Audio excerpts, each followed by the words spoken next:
que la Belle au Bois dormant, quand elle est née, il y avait une fée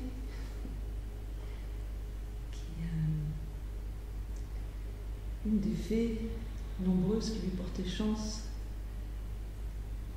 est venue vers son berceau, lui a porté chance. Eh bien, moi un jour, à la gare du Midi, j'ai rencontré une fée dans ma vie, c'est une des fées dans ma vie, et elle m'a invitée ce soir, c'est Nicole. Parce que sincèrement, d'abord je voudrais en profiter pour la remercier, et sincèrement, elle est une des fées dans ma vie. Et donc, je pense que c'est bien de commencer par le temps de parole qu'elle m'a invité à donner, et aussi de la retrouver un peu la voix avec le X. Je voudrais commencer par la remercier.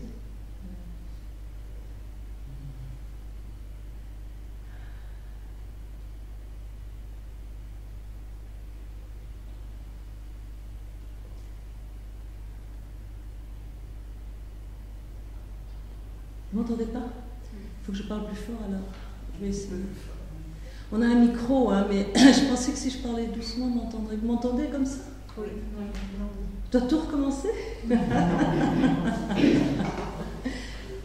je remercie beaucoup Nicole. En tout cas, je disais que c'était une fée dans ma vie. Il y en a plusieurs, mais j'ai de la chance. J'ai plein de fées dans ma vie. Voilà. Donc Nicole est quelqu'un qui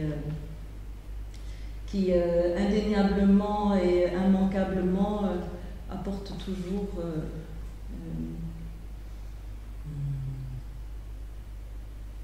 un rayonnement et une vibration positive. Quand on pense à Nicole, on a envie de sourire et ça fait comme un soleil dans son esprit. Donc je la remercie, c'est comme ça que je commence un temps de parole qu'elle m'a demandé de vous offrir. Là, vous m'entendez comme ça? Oui.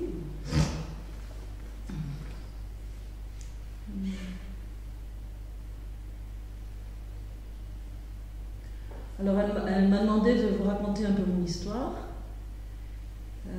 Déjà, je vais commencer par vous parler du titre de ce livre qui est là, qui s'appelle La voix qui danse.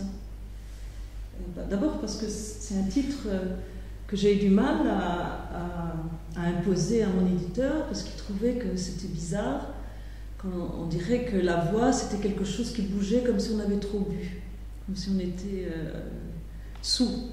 Et en fait, c'était pas du tout ça. Et moi, je savais que c'était le titre parce que quand j'ai entendu dans mon esprit la voix qui danse, je savais que c'était ça. Donc j'ai insisté jusqu'à ce qu'il me l'accorde. Et vous savez, c'est la voix, ça veut dire que quelque part, depuis la naissance jusqu'à la mort, on a un voyage. Et dans ce cas-ci, mon voyage, c'est vraiment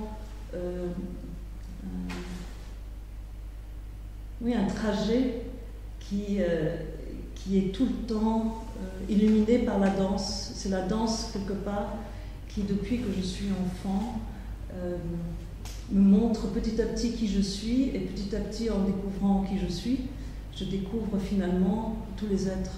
Je découvre petit à petit la vie.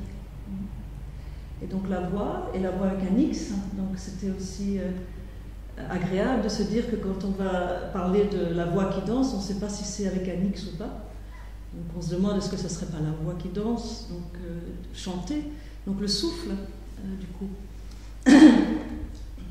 Parce que pour moi aussi le fait de parler, le fait d'émettre des sons avec son souffle n'était pas indépendant de la danse. Et puis qui la voix qui, et puis qui, le chi. Donc pour moi, comme j'avais beaucoup pratiqué du qigong et on dit qui, alors je me dis voilà, qui, chi, à nouveau l'énergie, le souffle, ce qui est très important pour la danse.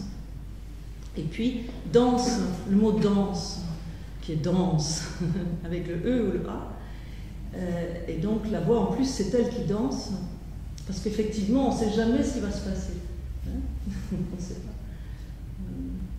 On ne sait pas ce qui va se passer dans 2 minutes, on ne sait pas ce qui va se passer demain, et donc cette voix, elle est tout le temps en perpétuel changement, et le fait de danser est directement aussi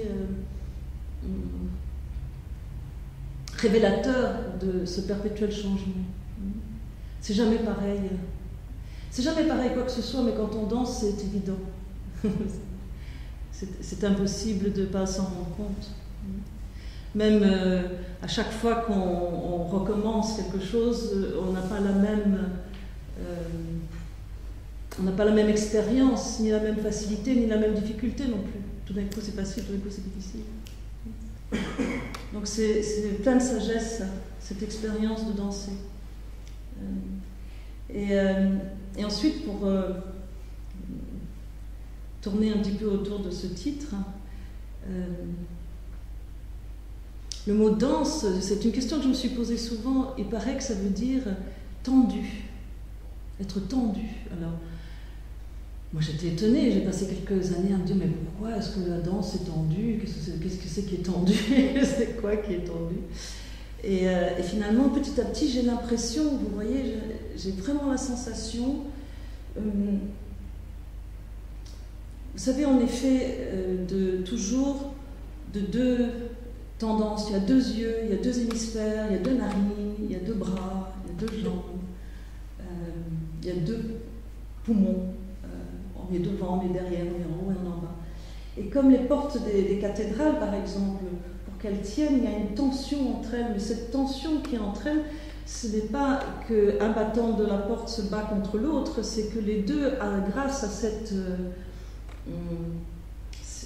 résistance entre eux, en fait, c'est un appui qui fait que la porte tient. Et elle tient longtemps en plus. Parce que les portes romanes, j'en ai encore vu une qui datait de l'année 1000, quelque part en Espagne. Ben, la porte, elle est là, quoi. Elle est là avec les pierres, ça tient. Et avec le corps, quand on expérimente son anatomie, on est tout le temps dans cette affaire de la dualité, sans arrêt. On ne s'en rend pas compte, évidemment. Mais en fait, c'est tout le temps ça. Est-ce que c'est regarder autour? Est-ce que c'est regarder un point? Est-ce que c'est devant? Est-ce que c'est derrière? Est-ce que c'est inspire? Est-ce que c'est expire? Est-ce que j'entends ou est-ce que j'attends?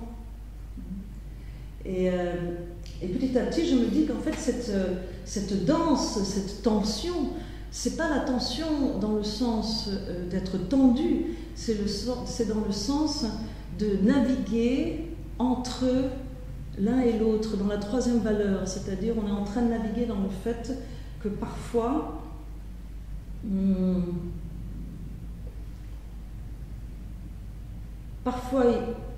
il y a besoin de plus d'appui et parfois il y a besoin de plus d'extension. Mais en fait, toutes ces valeurs duelles, elles sont tout le temps en train de construire quelque chose qui est harmonieux par rapport au corps. Vous voyez ce que je veux dire? Mais en fait, ce n'est pas que le corps, parce que toute cette expérience, quand on la vit pleinement et quand on a du plaisir, et je veux dire surtout de la passion permanente à vivre ça nous fait prendre conscience du fait que c'est aussi l'entièreté de notre être qui est non plus en train de se battre entre la jambe droite et la jambe gauche, non plus en train de se battre entre l'inspire et l'expire ou l'expire et l'inspire, mais en train d'expérimenter l'harmonie entre toutes ces différentes valeurs qui ont besoin l'une de l'autre, comme les hommes et les femmes, comme le soleil et la lune, comme le jour et la nuit, ou comme les saisons. Voilà, donc c'était pour ça ce titre. Et ce titre, donc en 2012, ce livre est sorti, ça a marqué un grand changement dans ma vie. Et c'est un petit peu de ça que je vais vous parler. C'est le fait que cette voix qui danse, elle est comme...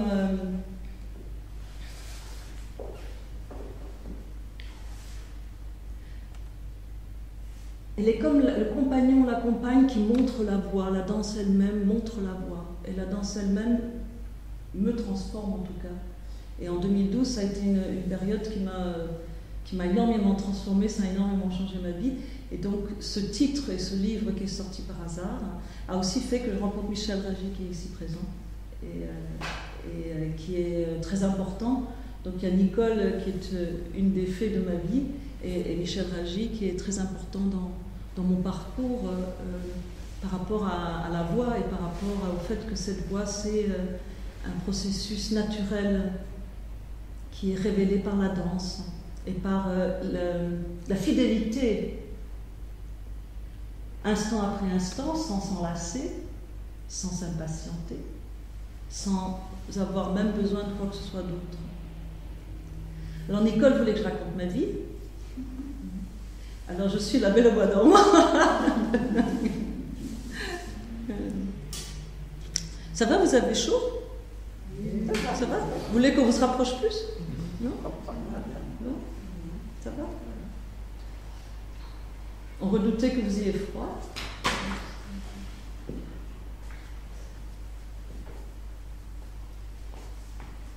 Donc je suis née d'une famille de réfugiés, c'est à la mode. Malheureusement, pas malheureusement dans le sens où c'est bien les peuples aient pu voyager, mais malheureusement parce que c'est toujours énormément de souffrance. Et je me suis rendu compte un jour, finalement, j'y avais pas beaucoup pensé, mais je me suis rendu compte que finalement, tous mes ancêtres étaient des gens qui ont dû fuir de l'agression. Peut-être que c'est pour ça que je m'intéresse à ça. Peut-être que c'est pour ça que j'ai une espèce de besoin de me pacifier par rapport à ma révolte, par rapport au monde guerrier, et par rapport au fait qu'il y a tellement d'agressions en général, et aussi particulièrement envers les femmes.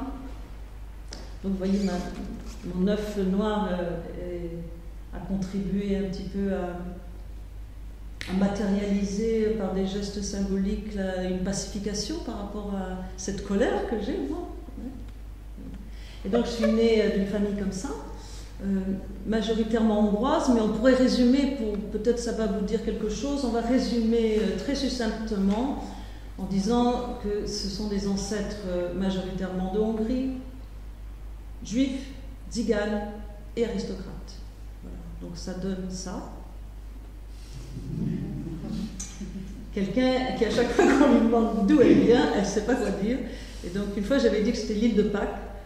Et c'était une drôle d'histoire parce que le jour où j'ai dit que c'était l'île de Pâques, le jour même, je vous assure, je vous jure que c'est vrai, par hasard, j'ai rencontré et j'ai dansé avec le gouverneur de l'île de Pâques, que je ne savais pas qu'il existait. Moi, je croyais qu'il n'y avait que des statues sur l'île de Pâques. Et il y a des danseuses. J'avais dit, je suis une danseuse de l'île de Pâques. Pour qu'on puisse l'appeler, ça marchait bien. Sauf que, voilà, j'ai rencontré ce gouverneur. À l'époque, j'étais jeune et belle, alors il voulait absolument que je vienne à l'île de Pâques vivre. Alors, le matin même, j'avais dit à des gens, ils m'avaient dit, vous êtes d'où? Je dis, je suis de l'île de Pâques. Je vous jure, quand vous dites ça, on ne répond rien. On vous regarde comme ça. Enfin, voilà. Et donc, je suis née à Paris. Et j'ai été élevée aux États-Unis. Et ma maman m'a élevée seule parce que mon papa a eu 24 enfants, il n'avait pas le temps de s'en occuper. Il aimait beaucoup les femmes et il aimait beaucoup leur faire des enfants. Et donc, il faisait des enfants aux femmes systématiquement. Et elles acceptaient systématiquement. Parce qu'il avait beaucoup de charme. Et je suppose qu'elle pensait que ça donnerait un ancrage, mais ça n'a pas marché.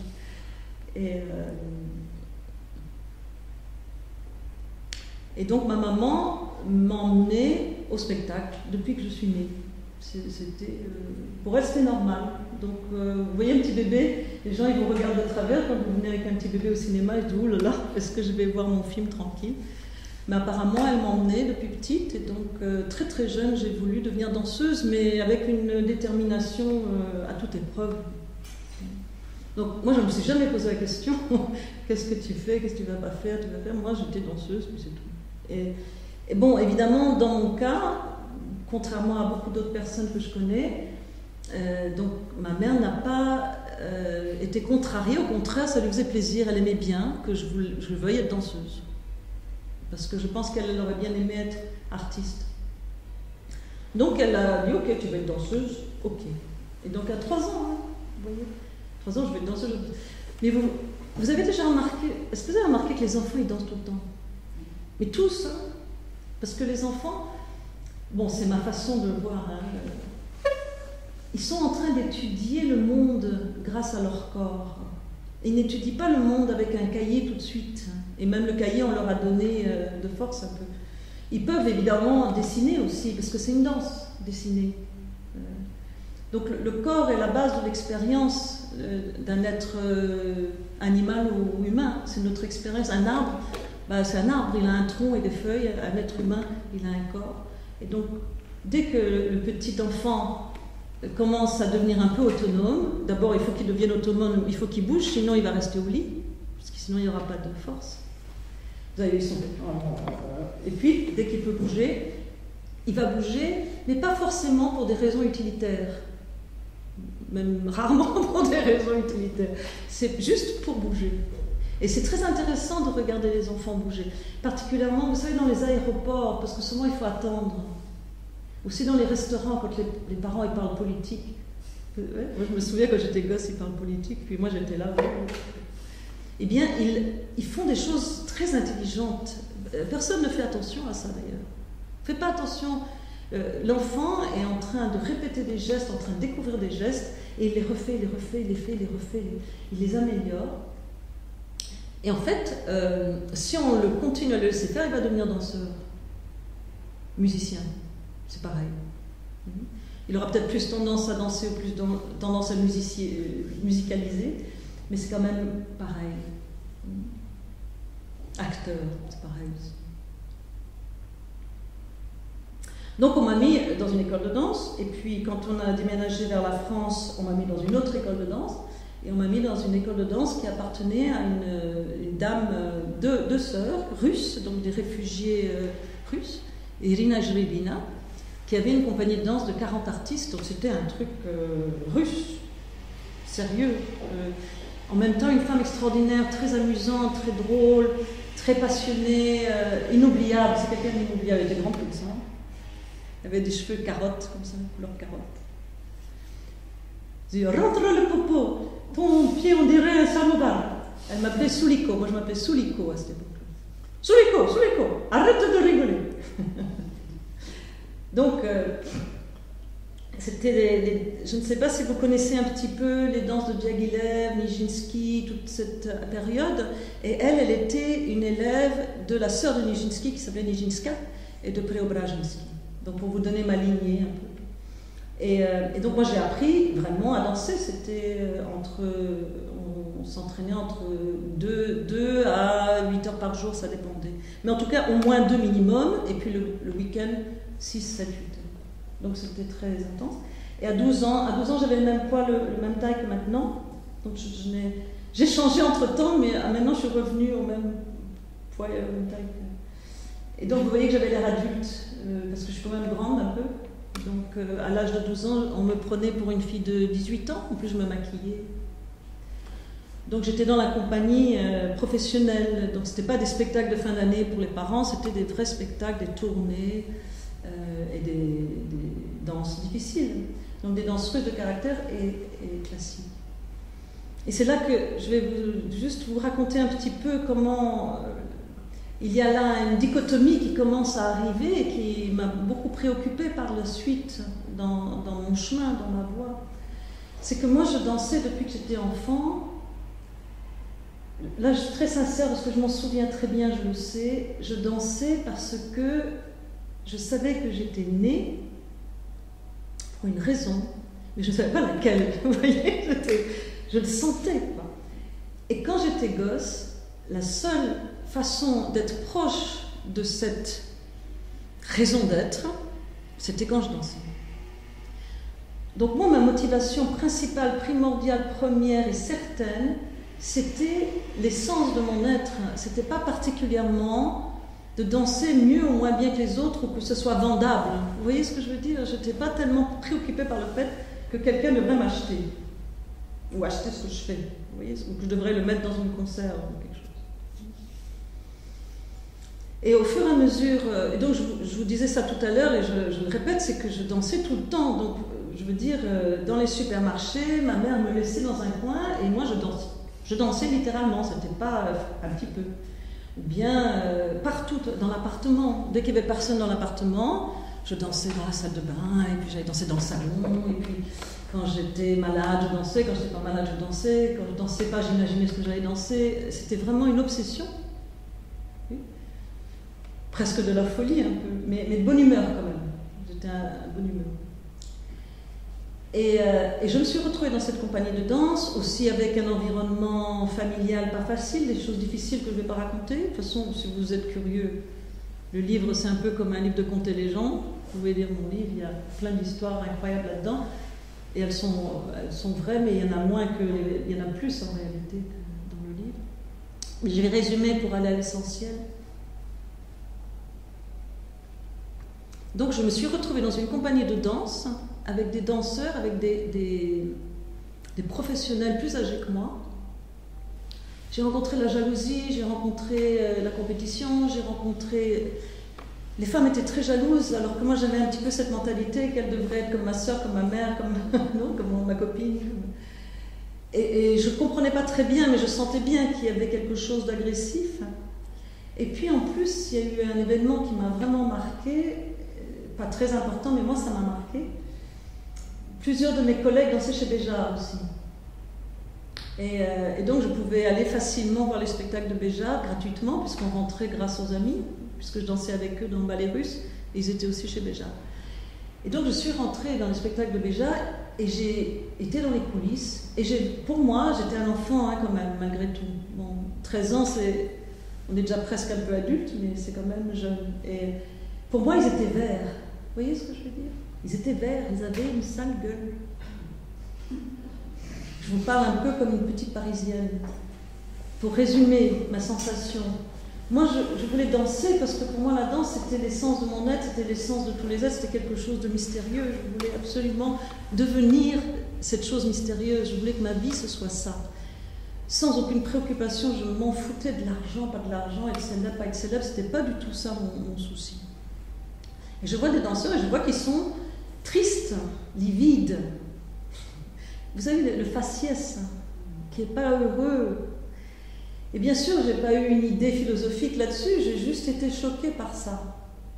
Du genre, moi, je ne veux pas devenir comme ça. Vous voyez ce que je veux dire?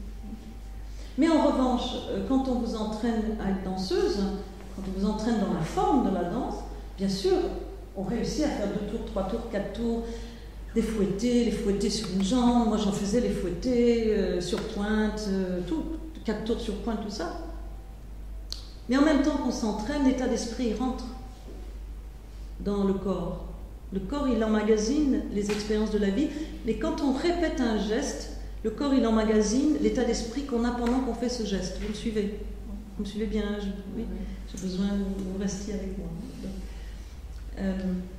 Si je fais ce geste et l'autre, en pensant, par exemple, le miroir, je regarde le miroir, d'abord je regarde la dualité, c'est l'autre à l'envers qui est là-bas, non? Donc mon œil est par là-bas. Hein? Donc déjà, l'oreille, le nez, tout ça, c'est fini, il n'y a plus que l'œil. En plus, il y a la copine à côté, dans le miroir. Hein? Vous voyez?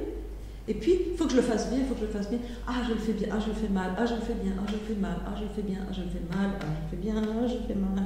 Ça reste là-dedans. Vous me suivez? Oui. Et puis bon, moi j'ai un caractère naturellement un peu flamboyant, un peu extraverti. Je suis devenue un vrai bulldozer.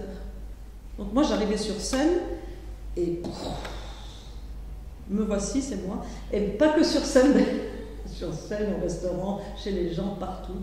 J'arrive, je prends toute la place. Vous me suivez? Pas de problème. Et pas de problème si ça dérange tout le monde, moi ça ne me dérange pas. Mais bien sûr, je ne le faisais pas exprès, mais vous savez, si j'avais répété les gestes avec quelqu'un qui m'enseignait la sagesse en même temps, c'est ça qui serait rentré. Pas la sagesse dans le sens où c'est d'acquérir des connaissances, la sagesse dans le sens où je pourrais rentrer en connexion avec l'eau, le feu, la terre, le souffle, l'espace, le temps, de mon expérience pendant que je danse. Mais c'était pas du tout ça qui était proposé. Et je ne suis pas en train de critiquer ma professeure puisque j'étais l'élève de quelqu'un d'extraordinaire. Donc c'est pas la faute de quelqu'un. C'est une espèce de déviation générale dans laquelle nous nageons, plus ou moins heureusement. Oui, vous voyez ce que je veux dire? Mais bien sûr qu'à l'époque, je ne comprenais pas tout ça. Je comprenais juste que c'était pas ça. Vous voyez? Donc ça, c'était une chose que je comprenais, un instinct. Alors, les choses de la vie, on va vraiment passer rapidement, ont fait que j'ai eu un espèce de crack, et comme j'ai tendance à être excessive, eh ben, j'ai quitté tout. Donc moi, j'étais très bonne à l'école, hein. J'avais 20 de moyenne en maths ou 19, ils voulaient que je devienne scientifique, j'étais une très très bonne élève. Ma prof de danse voulait que je sois danseuse, mon prof de musique voulait que je sois musicien, mon prof de guitare voulait que je sois guitariste. Et j'avais tout ça gratuit, justement parce qu'ils trouvaient que j'étais douée, du coup, comme on n'avait pas beaucoup d'argent, ils acceptaient de me faire les choses gratuitement, avec l'espoir que je deviendrais un élément qui se rattacherait à l'école. Moi, j'ai tout quitté. La maman, la famille, la danse, les musiciens, tout. Je suis partie dans les rues. J'ai vécu dans les rues quelques années. Et donc, tel que vous me voyez, je n'ai plus jamais été à l'école. À l'école normale, vous voyez, comme tout le monde. Je n'ai plus jamais fait ça. Par contre, c'est vrai que malgré les difficultés, 3 ans dans la rue, on apprend des choses. Et j'ai eu la chance, personnellement, d'être quelqu'un qui ne me suis pas accrochée aux drogues. Je ne suis pas tombée autant que j'aurais pu. J'ai eu l'occasion, mais je ne l'ai pas fait. J'aurais pu tomber beaucoup plus que ça. J'aurais pu mourir. Puis non. Et très rapidement, vers l'âge de 18 ans, j'ai découvert que je voulais devenir bouddhiste. Et là, je vais encore aller plus vite. Et ça a coïncidé avec une publicité que j'ai faite. Donc, je ne sais pas si vous connaissez, mais beaucoup de gens de mon âge en France connaissent cette histoire. Donc, j'ai fait une publicité qui était très connue, d'une fille qui dit « j'enlève le haut, j'enlève le bas ». Et ensuite, elle était toute nue. Et alors, on disait « l'avenir, l'afficheur qui tient ses promesses ». Et en fait, j'étais mannequin à l'époque juste pour gagner de l'argent, pour payer mes études en bouddhisme. J'avais repris la danse, mais entre-temps, j'avais découvert que le bouddhisme, c'était vraiment la voie spirituelle qui pourrait m'aider à trouver l'essence que je cherchais, puisque avec la danse, ça n'avait pas marché. Même si j'aimais danser, dans le monde de la danse académique, je ne trouvais pas quelque chose comme ça. Puis je suppose que j'avais besoin d'affection, peut-être, aussi, c'est possible. Donc je ne pouvais pas m'aguerrir toute seule, comme ça. Et puis, là, la société, j'avais l'impression de vivre dans un asile de fous. J'ai toujours, d'ailleurs, un peu. Entre-temps, je me suis dit que j'étais peut-être la folle numéro 1 de cet asile, mais à l'époque, je pensais que c'était peut-être les autres. Et puis mannequin, ça ne m'intéressait pas, c'était pour l'argent. Je n'étais pas passionnée par le fait d'être prise en photo, d'être en photo, tout ça. Oh, puis c'est un drôle de milieu, la mode, il faut vraiment aimer. C'est un peu bizarre, quand même. Un peu particulier. Et donc, j'ai fait cette affiche, la France est emballée, tout le monde voulait que je fasse du cinéma, que je fasse ci, je fasse ça, et moi j'ai fait une retraite. Donc je suis rentrée dans une cabane, et je suis rentrée dans une vraie cabane en bois, petite. Tu l'as vu, la cabane? Il y a quelqu'un qui est en retraite. Ah, t'as pas pris la tête. Et donc je suis rentrée dans cette retraite pendant 1 an. Donc j'ai fêté mes 21 ans dans la cabane, toute seule. Donc j'ai passé 1 an dans la cabane toute seule. Il laissait la nourriture à un arbre. Je savais quel arbre avait ma nourriture. Et donc moi j'allais 1 fois par jour chercher la nourriture et je remettais mes Tupperware sales. Enfin pas sales, propres. Je remettais mes Tupperware propres. J'allais chercher de l'eau dans un ruisseau. Donc c'était vraiment, j'avais pas d'électricité, pas de chauffage, j'étais vraiment dans la vraie vie de la forêt, sauf que je devais pas chercher à manger, on me donnait à manger. Et vous savez, ce qui est fou, hein, c'est que les gens me disent, mais comment est-ce qu'on peut à 21 ans ne pas devenir mathématicienne, ne pas devenir danseuse, ne pas devenir actrice, ne pas profiter qu'on est célèbre et aller dans une cabane, tout seul, dans la forêt, se lever à 4 heures du matin, pratiquer toute la journée jusqu'à la nuit. Mais sincèrement, c'était une des années, et peut-être encore maintenant, l'année la plus heureuse de ma vie.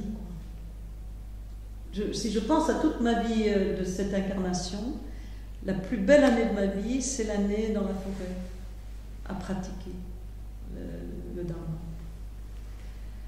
Bien sûr, là, depuis 2 ans, j'ai des années assez intéressantes aussi, elles sont belles.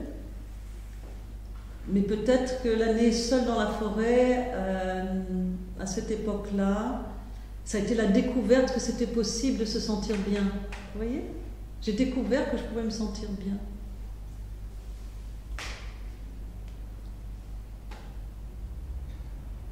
Et je ne dansais pas parce que dans le milieu tibétain, c'est le bouddhisme tibétain, on m'avait dit pas de danse, pas de musique, pas de rien, tout ça. Et c'était curieux parce que le même maître qui m'avait dit rien du tout, par contre, il m'avait dit, tu fais... donc je faisais 500 à 1000 prosternations par jour, je faisais 1 heure de karaté tous les jours, je faisais le yoga tous les jours, donc je faisais quand même 4 heures d'entraînement par jour physique, mais pas de danse. Et quelques années plus tard, je pense que c'est 5 ans plus tard, je vous résume vraiment, hein, parce que c'est une énorme histoire.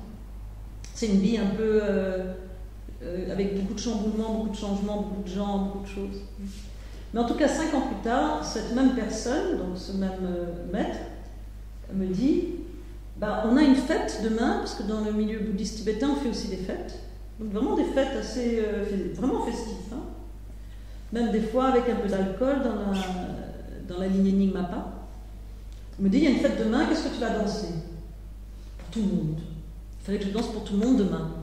Mais demain, moi. Vous savez, 5 ans plus tard, moi je danse quoi? Parce que j'étais élevée pour danser quelque chose. On m'a entraînée pour danser quelque chose. Comme dirait Irina Jurubina, la danse, ça ne se met pas, on ne met pas la danse en conserve comme les petits pois. Et donc moi, au bout de 5 ans, mon corps, il continue à être là, mon souffle, il était là, mes prières étaient là, tout était là, mais je danse quoi? Alors, je le regarde comme ça, je danse demain. Je n'ai même pas dit oui ou non. J'ai fait une apnée. Et puis, je retournais me voir. Vous n'avez pas une musique? Parce que quand même, je n'ai même pas imaginé que je pourrais danser sans musique. Peut-être maintenant je pourrais essayer, mais à l'époque, c'était quand même dur. Et il m'a donné une musique soufie. Donc c'était une musique de Kutsi Al-Gunner, une musique pour des derviches, pour les Turcs. Très très beau, très beau.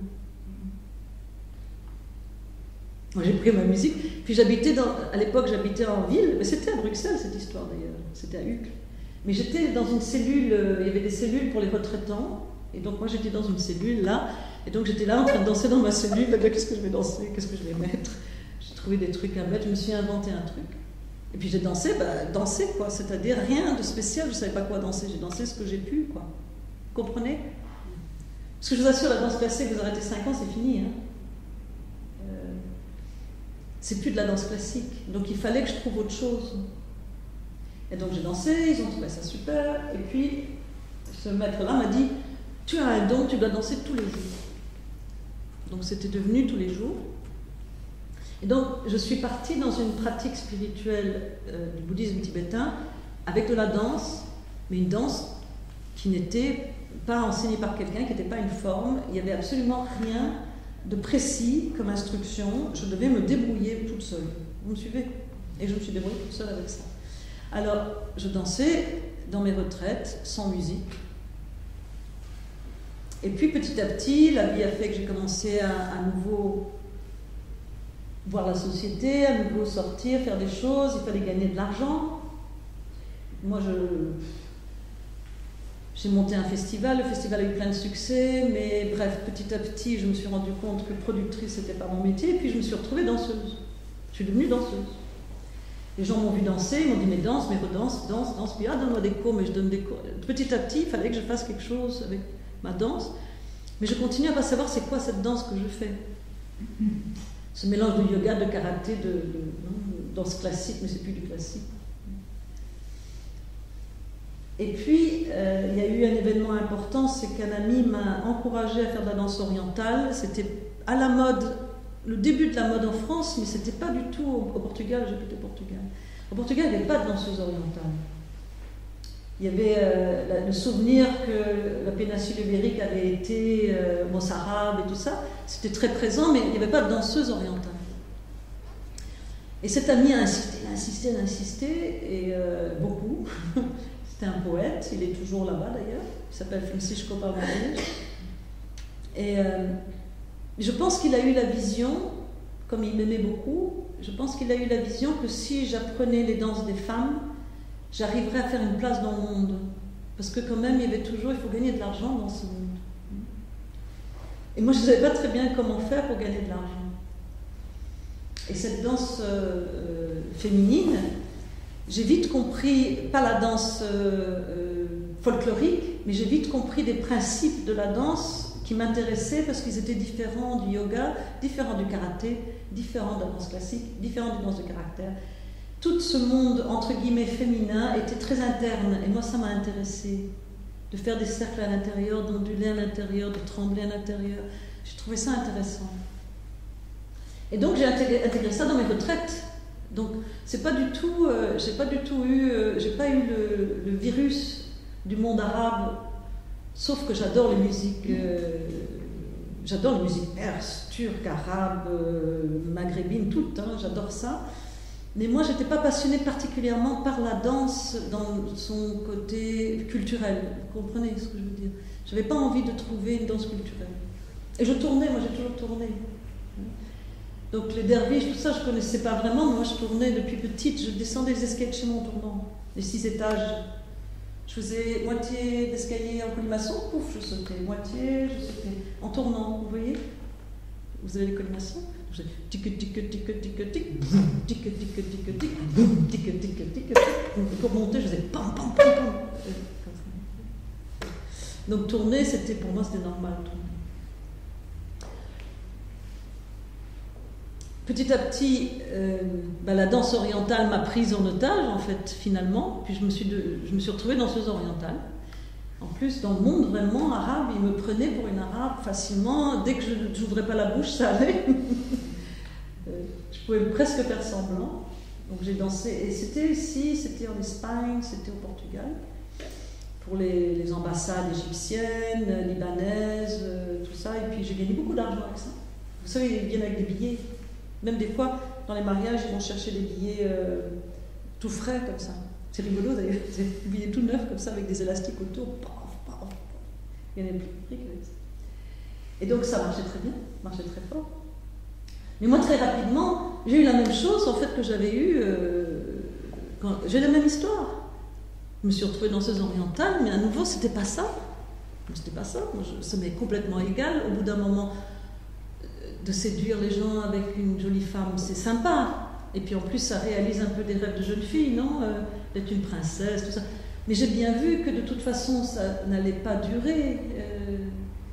En plus, le public, ce qu'il veut voir, c'est une jolie fille. Ils sont rarement connaisseurs de la danse. Ils apprécient rarement le travail que la danseuse a fait. Ce qu'ils apprécient, c'est qu'elle est jolie, qu'elle a un vêtement. Donc moi, je me suis dit, mais attention, qu'est-ce que je vais faire dans ce ghetto? Je ne vais pas passer ma vie comme ça quand même. Donc j'ai commencé à décider que j'allais changer ça.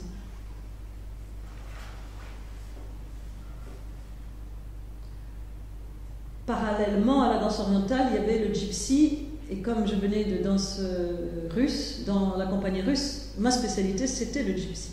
Vous savez, vous avez entendu que j'avais du sang, donc c'était très facile pour moi.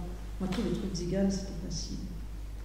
Donc j'étais une bonne danseuse zigane et j'inventais des histoires. Donc moi j'inventais de la danse zigane. Je ne faisais pas les danses ziganes de tel pays, de tel pays, de tel pays. Moi j'inventais tout puisque j'avais des bonnes bases pour ça. Et je me sentais tout à fait libre puisque aucune zigane ne va être complexée parce qu'elle a pris un geste qui vient d'un autre pays, ça ne la dérange pas du tout. C'est des blancs qui... Vous savez, dans le milieu de la danse, dire « Ah, ça c'est pas du vrai zigane de Turquie, ça c'est pas du vrai zigane russe », mais chez les ziganes, ça leur est complètement égal, ça. Vous comprenez? Eux, ils regardent à la télé et puis ils dansent ce qu'il y a à la télé. Et les musiciens, pareil. Vous avez entendu les musiciens ici, ils chantent « Besame mucho ». Vous avez entendu? Vous n'avez pas fait attention? C'est des Roumains. Vous allez leur demander d'où ils sont, ils vont vous dire qu'ils sont argentins, ils ne parlent pas espagnol. Ils chantent aussi la Vie en rose, ou même des fois du Beethoven. C'est pas un problème. Donc moi, j'avais aucun complexe par rapport au fait que je danse ce que je veux. Et puis on dit que c'est du zigane. Et puis il y a le feu de zigane, mais c'est ce que je veux. Donc, ça a bien marché. Mais j'arrive à la limite, vous comprenez, c'est cette limite dont je parlais au début, cette tension. La tension, c'est d'aller jusqu'à la limite du no man's land où on ne sait plus. Et c'est ça qui est intéressant. C'est ça dont il faut avoir le courage. Surtout si on a la passion d'une voie artistique, c'est d'aller là où on ne connaît pas, là où on ne sait pas, là où on n'est pas assuré, vous n'avez pas d'assurance. Oui, vous ne savez pas ce qui vous attend là. C'est ça qui est intéressant. Je pense que c'est ça la voie artistique. Et donc, moi, je me suis vite retrouvée dans les limites de ce monde-là, qui est un monde où on voulait que la femme soit ceci, soit cela, et moi ça ne me convenait pas parce que j'avais juste envie de danser tout court. Pas contemporain, pas oriental, pas classique. Vous voyez ce que je veux dire? Bon, en même temps, quand même une femme seule, et parfois pas toujours facile de venir dans un endroit et de pouvoir rester d'être respectée, parce que je tenais à être respectée, moi. Je voulais être respectée, et j'étais respectée, même s'il fallait être un tout petit peu de mauvais caractère, c'était ma façon de trouver le respect. Mais c'était dur en même temps, des fois. Vous voyez ce que je veux dire? Parce que je crois que dans mon cœur, au fond de moi, j'avais plutôt envie de tendresse, mais peut-être que je ne savais pas comment naviguer dans ce monde, entre guillemets, masculin, sans me défendre, sans prendre mes armes. Donc j'ai développé des armes, en plus je suis ceinture noire de karaté. Inconsciemment, j'étais en guerre contre les hommes. C'est inconscient, hein, j'étais pas... Quand je m'en suis rendu compte, j'ai essayé justement de faire le parcours pour me libérer de ça, mais inconsciemment, j'étais quand même en guerre. Et puis, pour arriver à Dansa Duende, donc aujourd'hui, je célèbre les 11 ans de Dansa Duende. Je n'ai jamais célébré aucun anniversaire depuis la création de Dansa Duende. J'ai créé Dansa Duende le 22 octobre 2000, ça fait 11 ans, donc ça fait quoi 2004. Hein? Pardon? Oui, 2004. En Belgique.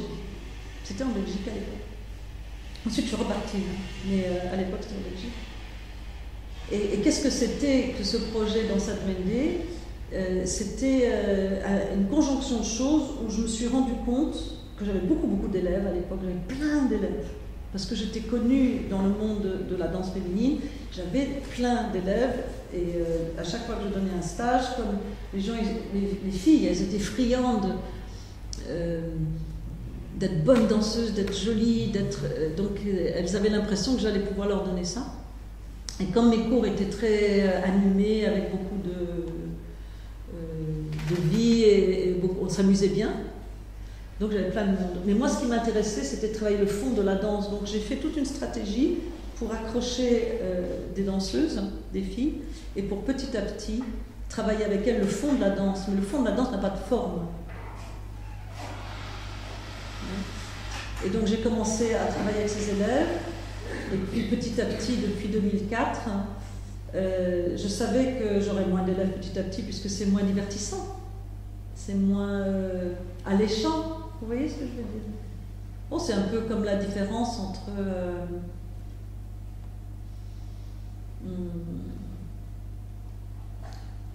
entre faire quelque chose pour se distraire, s'amuser, avoir du bon temps, et rentrer vraiment dans le cœur du sujet, où là, on se confronte avec nos propres limites, justement les limites dont je parlais, qui sont tellement intéressantes et tellement belles à connaître.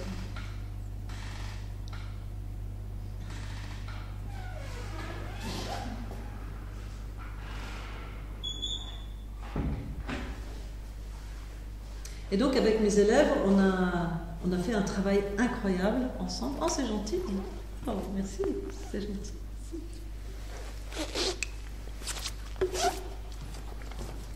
Donc on a fait un travail incroyable. Donc je ne vais pas vous embêter beaucoup plus longtemps avec tout ça, mais on est rentré dans une aventure pas possible. Donc on a commencé par travailler sur la souffrance. Mais avec la danse, avec la musique, avec le théâtre, tout est autour de la danse, puisque moi c'est la danse que je connais rien d'autre. Pour moi, tout ça, le yoga c'est de la danse, le qigong c'est de la danse. Pour moi, même le peu de chant que je fais, ou la musique, bon, je connais un peu de musique. Pour moi, tout ça c'est de la danse. J'utilise la calligraphie, mais c'est quand même de la danse. Et donc on est rentré dans... Parce que vous voyez, j'ai commencé à faire des danses, et je me suis rendu compte que mes danses, elles étaient en train de montrer ma confusion, et qu'en même temps, je pouvais me libérer de ma confusion grâce à la danse que je venais de faire. Que si j'étudiais ma danse, cette confusion qui était dans ma danse, grâce à l'étude de ma confusion, je pouvais non seulement avoir une danse qui était intéressante, mais en plus transmuter ma confusion. Donc j'ai commencé à voir que ce n'était pas moi qui dansais pour les gens, c'était la danse qui me changeait moi. Donc ça a été le premier pas. Et quand j'ai vu que la danse me changeait moi, je me suis dit, mais il faut absolument que je partage ça avec mes élèves, parce que je suis heureuse avec mes élèves. J'ai pas les emmerdeurs avec le son, pas le son, ils me payent pas, ils me respectent pas, et ceci. Je suis avec mes élèves dans un endroit, à la campagne, personne ne nous embête, on fait ce qu'on veut, à l'heure qu'on veut, comme on veut, et puis donc je me suis dit, voilà, ce qui me plaît, c'est ça. Donc j'ai continué à danser sur scène, mais de moins en moins, parce que les élèves prennent du temps, et en plus, comme on a commencé à s'intéresser à notre confusion, à comment notre danse peut être étudiée, construite, mais en même temps toujours vivante, donc c'est pas des chorégraphies, vous me suivez ? Mais c'est pas non plus n'importe quoi, là j'ai pas de chorégraphie, hein. J'ai monté hier, ce que j'ai fait ici, je l'ai monté hier. C'est plein d'incertitudes, c'est rempli d'incertitudes, ce que j'ai fait ici.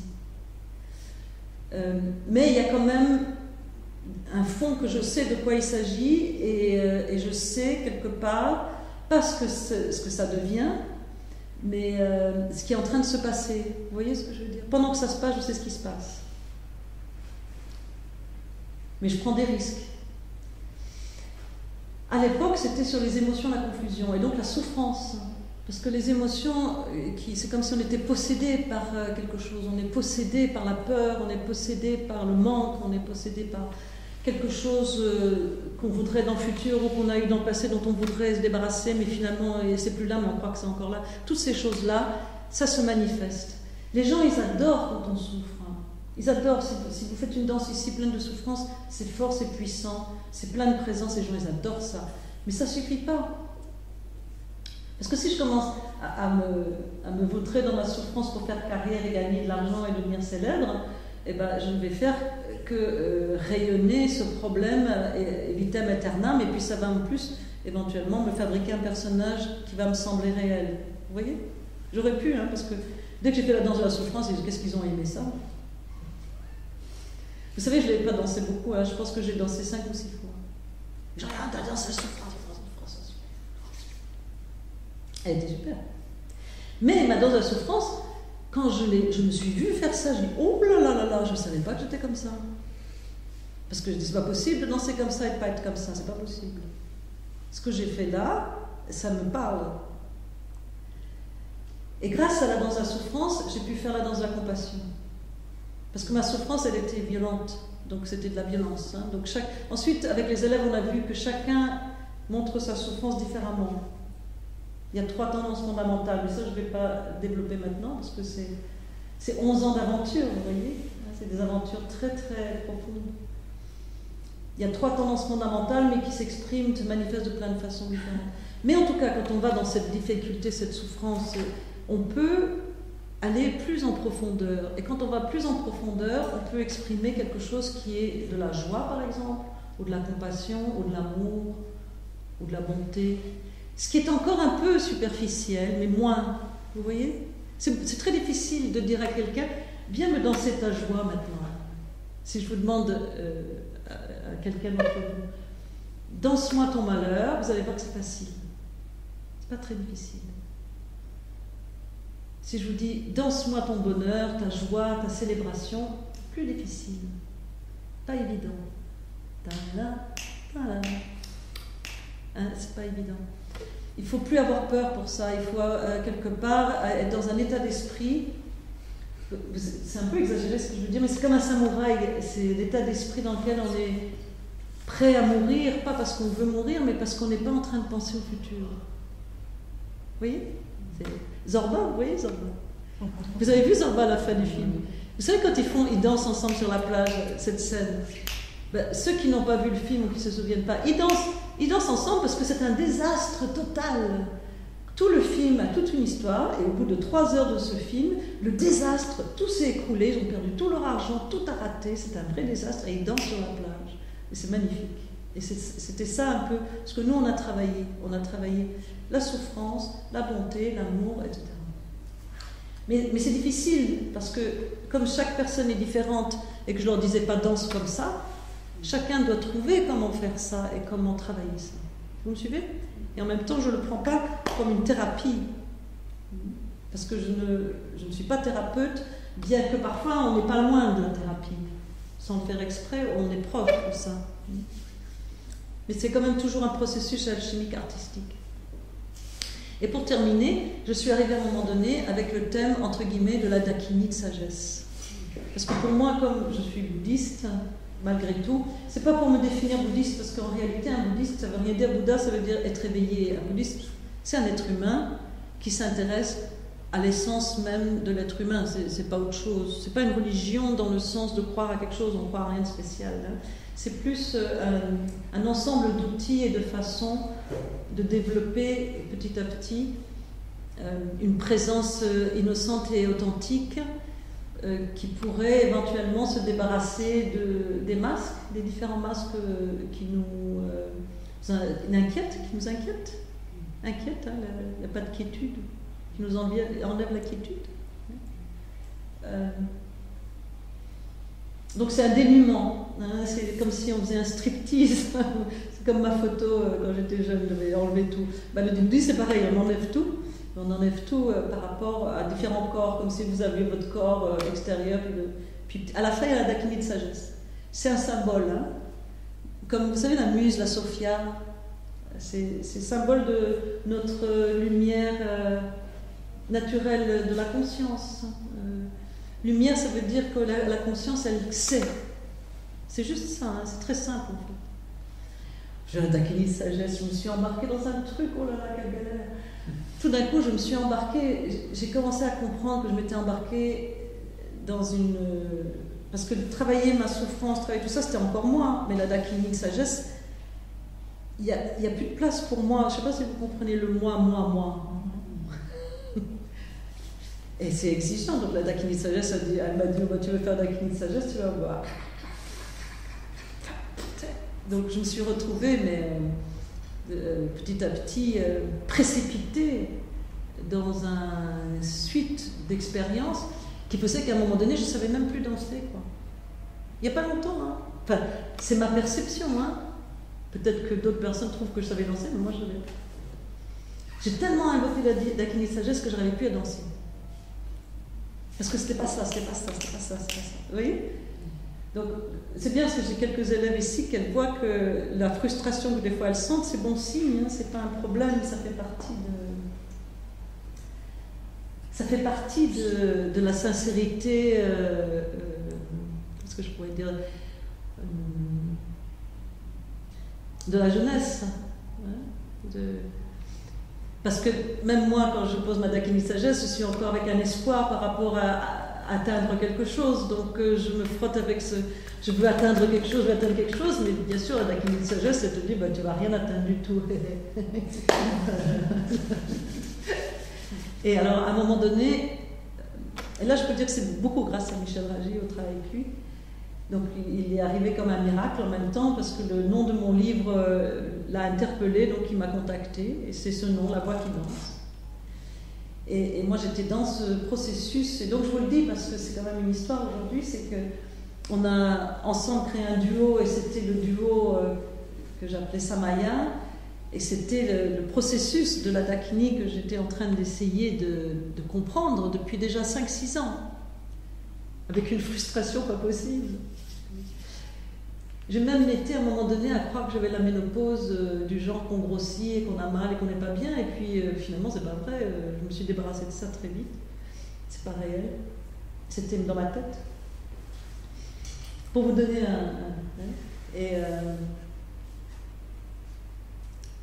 et donc quand il est arrivé qu'on a fait ce duo, on travaille ensemble sur ce duo, mais la théorie de ça c'est que je devrais pouvoir intégrer le duo moi toute seule quand même en même temps. Parce que sinon, je vais toujours être dépendante de lui. Et je ne vais pas gagner l'autonomie par rapport à ce processus. Et donc, c'est ce soir, pour la première fois, que j'ai fait ce duo toute seule. C'était le défi d'aujourd'hui. C'était de faire notre duo, moi toute seule, et lui, il est là. En plus, il est là en train de peut-être éventuellement regarder. Et voilà. Et donc, si vous avez une petite question à poser, ou une petite chose que vous avez envie de dire... Je pense que j'ai assez parlé pour aujourd'hui. Enfin, je veux dire, par rapport à mon monologue. En plus, moi, même si vous ne mettez pas de monnaie, je pourrais continuer. je peux être bavarde. Je peux être bavarde. Même si vous êtes un peu loin, je peux être bavarde. On peut se rapprocher. Dites-moi. On peut se rapprocher si tu veux. Ah, moi, je veux bien. Moi, je veux bien vous rapprocher. On peut se rapprocher.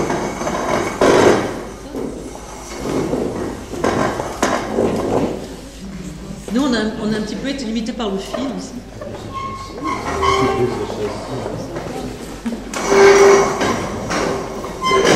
Ou est-ce que vous avez envie de danser? Vous voulez danser un petit peu? Possibilité. Danser? Non? Vous voulez danser?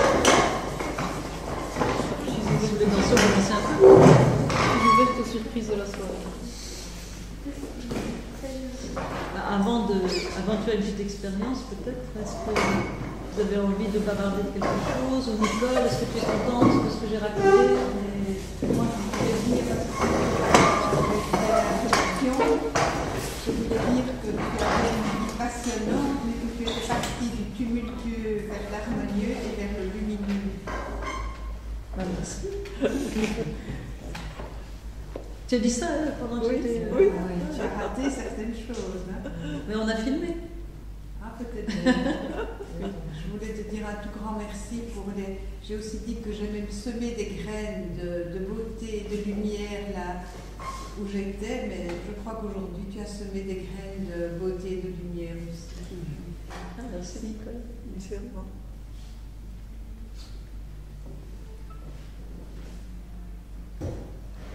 Oui. Pourquoi 11 ans et pas 10 ou 12 ans? Pardon, Pourquoi les 11 ans? Mais en fait,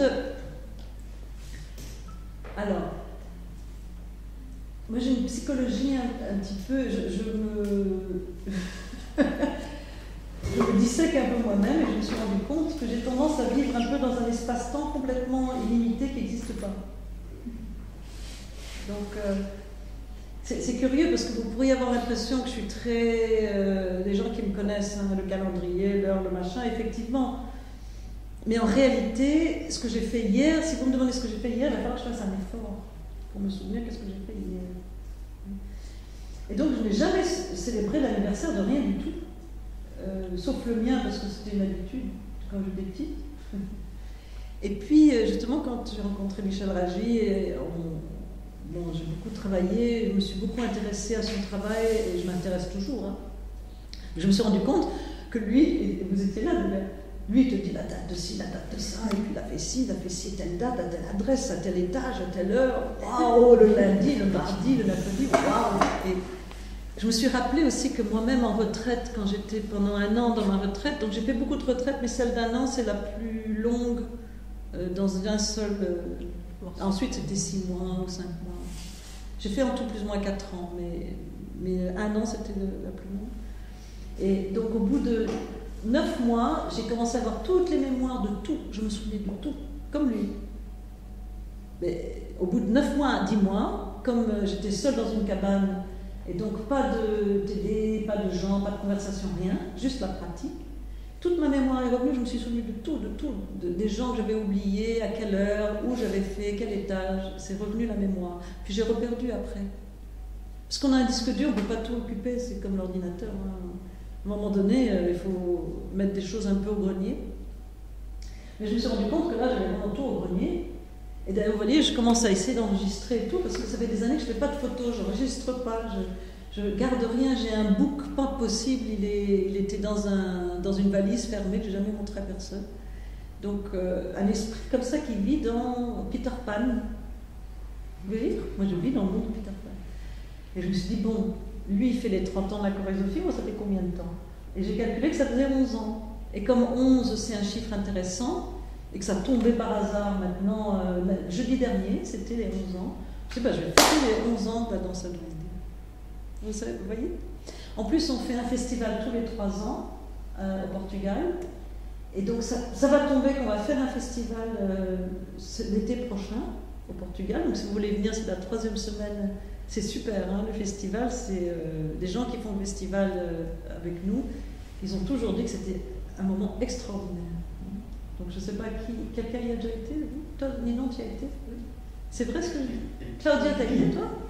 Non, non, t'as pas été. J'étais à côté. Hein? J'étais à côté, j'étais tout près. T'étais tout près. J'ai fait cette année. Ah, d'accord.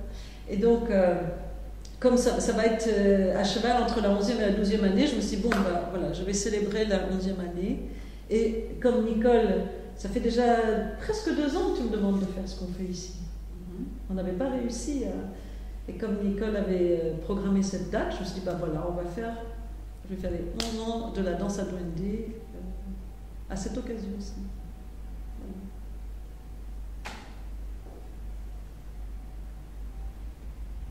C'était ça ta question? Et par rapport à la danse, ce que j'ai faite, vous avez des choses à dire? Parce que moi, ça m'intéresse, puisque je ne l'ai pas vu. Je voulais savoir quelles étaient les différentes musiques. La dernière, c'était une musique soufie. La dernière, c'est une musique qui s'appelle, je ne sais pas, Les Amoureux, c'est le poème de Khayyam. Mais comment il s'appelle le disque? Ivresse. Ivresse, hein. Le disque s'appelle Ivresse. Et donc, c'est des musiciens, le chanteur est perse et la chanteuse est tunisienne, mais je ne sais pas leur nom. Je sais que le disque s'appelle Ivresse et que c'est des hommages à Omar Khayyam. Et ça, ce morceau s'appelait Les Amoureux. Mais je ne sais plus le nom du disque, enfin le nom du musicien. Très prenant. Le dernier morceau. Les premiers morceaux sont des rituels tibétains enregistrés au monastère. Donc, c'est même pas un disque, c'est vraiment enregistré pendant le rituel. Des rituels de Tchétchène. Le deuxième morceau, c'est Vivaldi. Et c'est dans le disque d'un film qui s'appelle Home, Armand Amar. Mais la musique est Vivaldi. Et voilà. Et c'est tout. Moi, j'étais impressionnée par la façon de tourner comme ça pendant... Et le souffle qui vient superposer, c'est vraiment impressionnant. C'est agréable. Enfin, moi j'aime bien. Parce que nous, quand on tourne, on attrape directement la tête qui tourne, donc... Oui, mais vous voyez, moi ça fait comme beaucoup d'années que j'ai fait tourner pas mal de gens. Et bon, ça c'est ma version. C'est que je trouve que... D'abord, je trouve que tourner, c'est naturel. Et là, c'est à nouveau, je retourne en enfance. Regardez les enfants, ils tournent. Et très souvent, ils s'arrêtent parce qu'il y a un adulte qui lui dit « Tu vas avoir, je sais pas quoi, tu vas... » Il ne va rien avoir du tout. Il va très très bien. Il y a un adulte qui dit « Ah, arrête de tourner, ça va te faire ci, ça va te faire ça. » Et en fait, le gosse, du coup, il arrête de tourner alors qu'en fait, naturellement, il tournait parce que ça va lui donner une méditation. Et il y a beaucoup de choses que les enfants font qui sont yogiques. Ils rentrent le ventre, par exemple. Moi, je faisais, quand j'étais petite, je rentrais le ventre. Comme les bandas du yoga, je les faisais quand j'étais petite pour m'amuser. Je trouvais ça rigolo. Je rentrais mon ventre, je faisais tout ça. Et donc, tourner, en fait, c'est plus facile que ce qu'on croit. Je ne suis pas en train de dire que c'est facile, mais c'est plus facile que ce qu'on croit. Et en plus, je pense que tout le monde peut tourner. Et je pense que le fait de tourner... Même les personnes qui ont des difficultés à tourner, si elles peuvent créer leur ancrage, et ensuite c'est vrai que le travail de Michel Ragy aide beaucoup à ça, et ça je ne le connaissais pas, donc de vraiment renforcer une véritable conscience de son anatomie, de son ancrage dans le souffle, hein, et d'incarner le souffle, et de le rendre vivant et en cohérence avec la circulation sanguine, avec la pulsation du cœur. Donc ça va aider évidemment. Mais quand même, sur une dizaine de personnes, il y en a 8 qui tournent tout de suite. Hein. Si vous prenez 10 personnes, moi je peux faire des statistiques parce que j'en ai été dans beaucoup de gens. Et depuis quand même 15 ans. Parce que déjà avant, dans cette réunion, je faisais. Et des fois, des groupes de 50. Hein. Il y a, sur 10 personnes, il y a 8 personnes qui arrivent à tourner. Alors ensuite, si elles peuvent incarner le tour et vraiment être dedans, là, confortablement, ça c'est une autre histoire. Mais déjà, tourner, elles peuvent.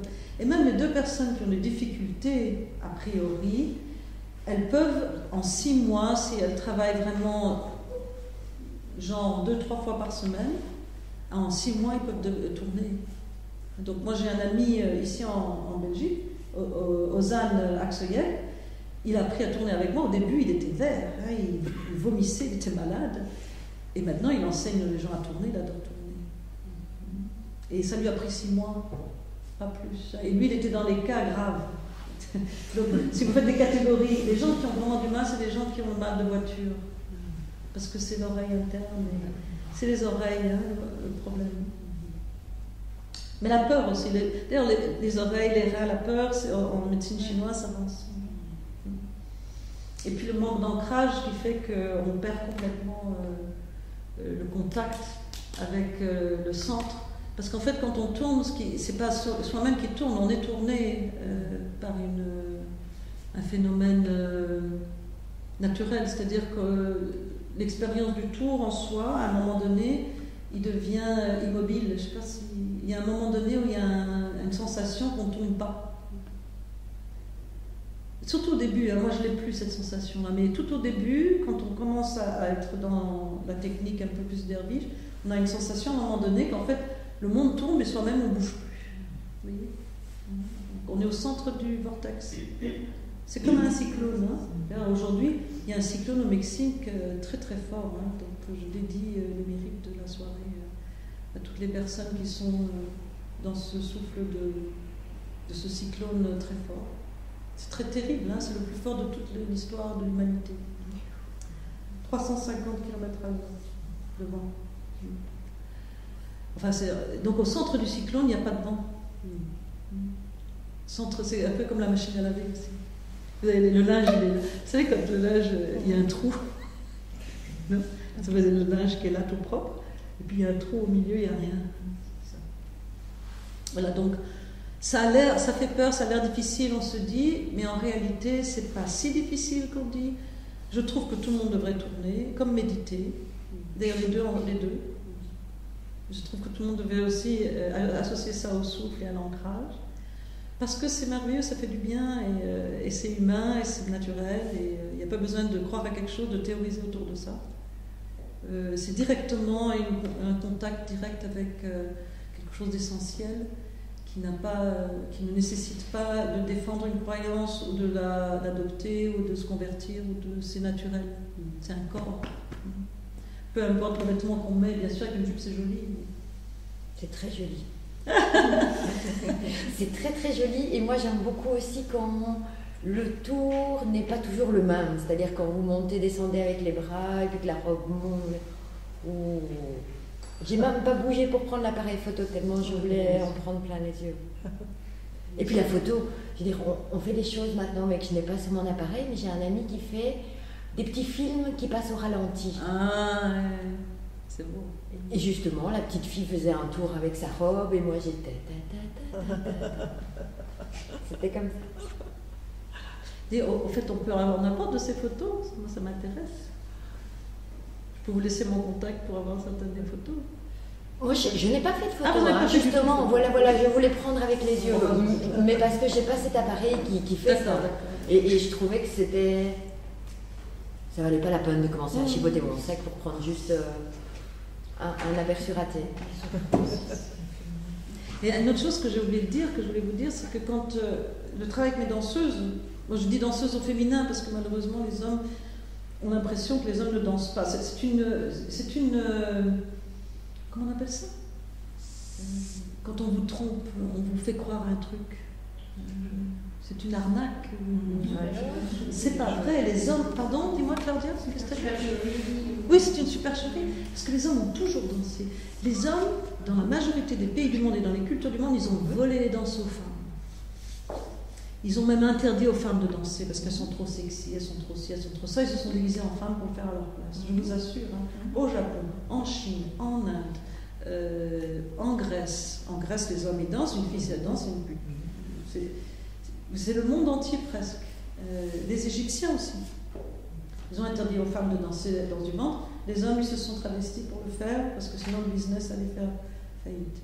Les Chinois, l'opéra chinois, les rôles de femmes, c'est des hommes. Le kabuki, c'est une femme qui l'a créé. Le kabuki, c'est interdit aux femmes, c'est les femmes qui ont créé.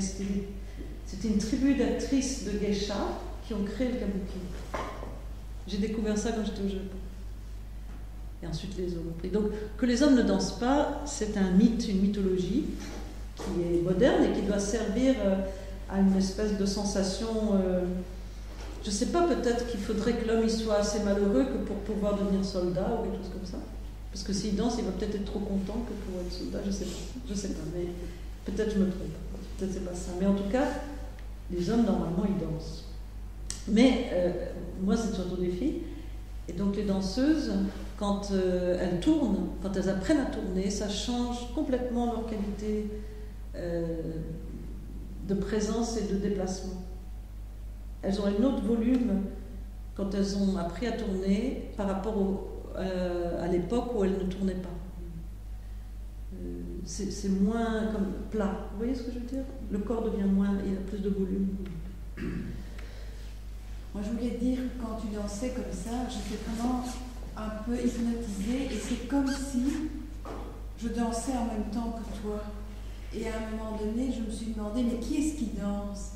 C'est quoi là qui danse? C'était très profond là, ce qui dansait. On n'avait plus à définir ce qui dansait. C'est comme ça que je définis le duende, moi. Moi, je disais, vous savez, le duende dans le monde gitan, on ne sait pas l'expliquer, il n'y a pas de traduction. Donc ça vient du monde gitan. Duende, c'est García Lorca qui a rendu le mot célèbre, le poète espagnol García Lorca, qui a été tué par l'armée de Franco. Mais il l'a rendu célèbre, mais c'était dans le monde gitan qu'on disait duende, et il n'y a pas de définition du mot, il n'y a pas de traduction. Et dans toutes nos recherches sur comment est-ce qu'on pourrait parler du duende, expliquer le duende, pour moi c'est ça, c'est l'absence de séparation, le duende. Un acte artistique permet une absence de séparation entre les personnes présentes.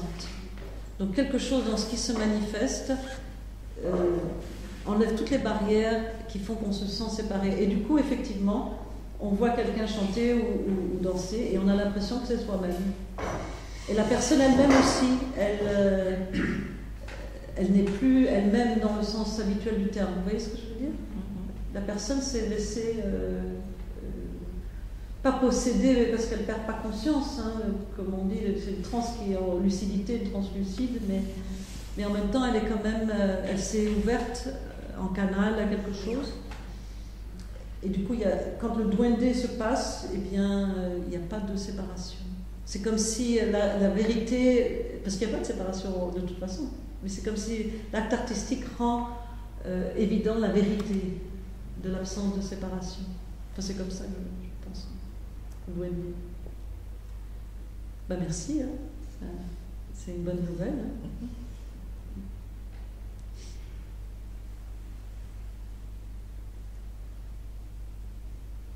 Et par rapport aux tranches d'âge, voilà, la troupe que vous avez finalement mise sur pied ne définissait rien au niveau de l'âge des personnes. Non, mais en fait, c'est pas vraiment seulement une troupe. J'ai créé un projet où tout le monde est différent, fait des choses différentes. Donc évidemment, c'est vrai que ça m'intéressait quand même qu'il y ait toujours des jeunes. Donc de faire attention que je ne tourne pas à un moment donné dans un public tout le monde va avoir le même âge que moi ou plus. Parce que ça m'intéressait quand même de travailler avec des personnes qui ont l'opportunité, entre l'âge de 20 et 30 ans, de se transformer quand on est jeune. Parce que quand on est jeune, tout est plus facile. Et donc de travailler dans le sens de faire que la danse devienne vraiment un véhicule de sagesse. Plus on est jeune, mieux c'est. Puisqu'on a un corps, on a de l'énergie, et on a accumulé moins de croyances, puisqu'il y a moins de temps. On a des croyances, oui. Et donc ça m'intéressait. Et vous voyez, j'ai des élèves qui sont devenus des très bonnes danseuses, j'en ai plusieurs. J'en ai une qui est actrice, Stéphanie Van Vive, qui vient d'avoir le prix de la meilleure comédienne en Belgique. Elle a créé Théâtre Duende. Donc en fait, elle est actrice. Et c'est dans sa duende, elle dit elle-même que dans sa duende est ce qui lui a permis de développer son travail de la façon dont elle l'a développé. Ça fait 8 ans qu'elle travaille avec moi, Stéphanie. Mais c'est du théâtre. Mais bien sûr qu'elle utilise la danse, elle utilise le souffle, elle travaille aussi avec Michel Fragi. Et donc toutes ces personnes, elles développent le travail dans des formes différentes. Claudia, ici, qui est trapéziste, elle le développe avec son travail, avec le trapèze, et avec aussi Pilates, mais aussi une forme du cirque, les danses du cirque. Et donc, bien sûr, n'importe quel âge, moi-même, je ne sais plus, j'ai 53 ou 54 ans, quelque chose comme ça. Tu vas avoir 54. Je vais avoir 54 ans. Et non, mais vous rigolez. Des fois, je sais plus. Et non, moi je me souviens que j'avais à un moment donné une élève de 72 ans. C'était super, hein?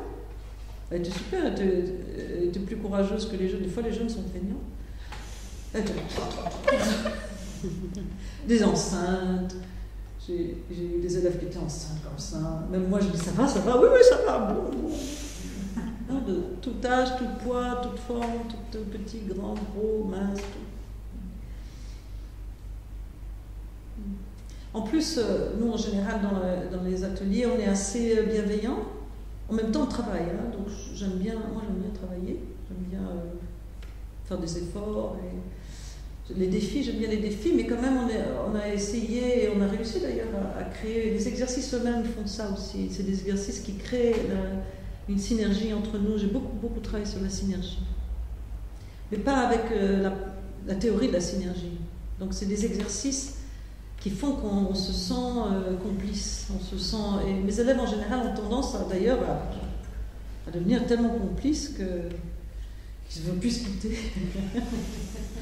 C'est un côté comme ça, bon.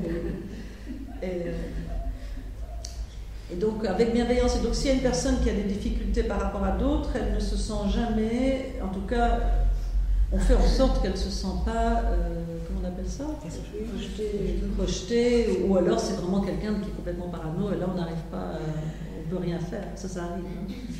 On n'arrive même pas à la rassurer parce que la personne ne veut pas être rassurée. Mais sinon, par exemple, j'ai des élèves qui avaient beaucoup de difficultés au début et qui maintenant sont même étonnantes. Quoi. Même d'autres qui disent qu'elles sont asthmatiques, puis ensuite elles font comme ça avec Michel et tout, et tu te dis, je ne sais pas quand est-ce qu'elles étaient asthmatiques, mais elles ne sont plus asthmatiques.